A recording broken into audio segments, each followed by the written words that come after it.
Amid news of the shutdown and investigations, the White House has announced plans for a second summit with North Korea's leader Kim Jong-un. It came after a North Korean envoy visited the White House today. The summit is set for late February, but there's no official word on a location. We'll have a report from Foreign Affairs correspondent Nick Schifrin later in the program.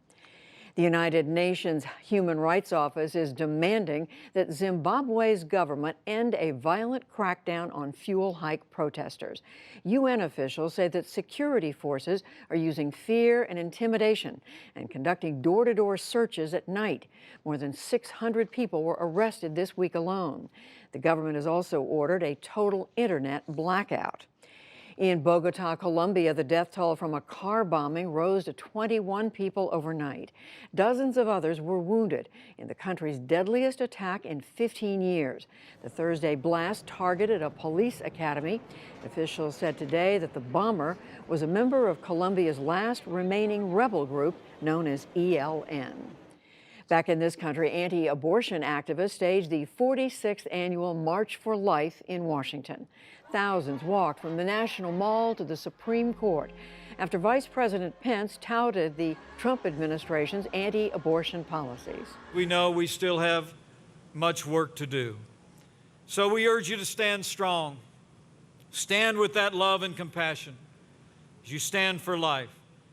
And know that we will stand with you until that great day comes where we restore the sanctity of life to the center of American law.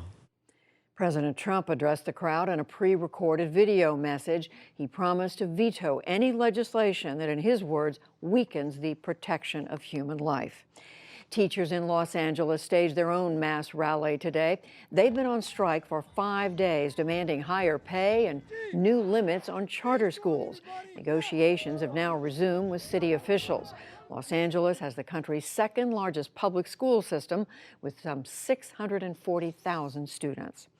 California has begun cleaning up after a series of storms dumped heavy rain and snow this week. 6 people were killed and more than a dozen had to be rescued from flooding rivers. The latest of those storms is sweeping across the Midwest tonight. It could wallop the Northeast with 2 feet of snow on Sunday. There is word that Sony Music's RCA record label has parted ways with musician R. Kelly over allegations of sexual abuse. It was widely reported today that the company cut ties with the Grammy winner. The move follows a documentary that featured multiple women accusing Kelly of abuse. And in economic news, the U.S. Chamber of Commerce and more than 380 other business groups urged an end to the government shutdown. They said it is doing significant damage.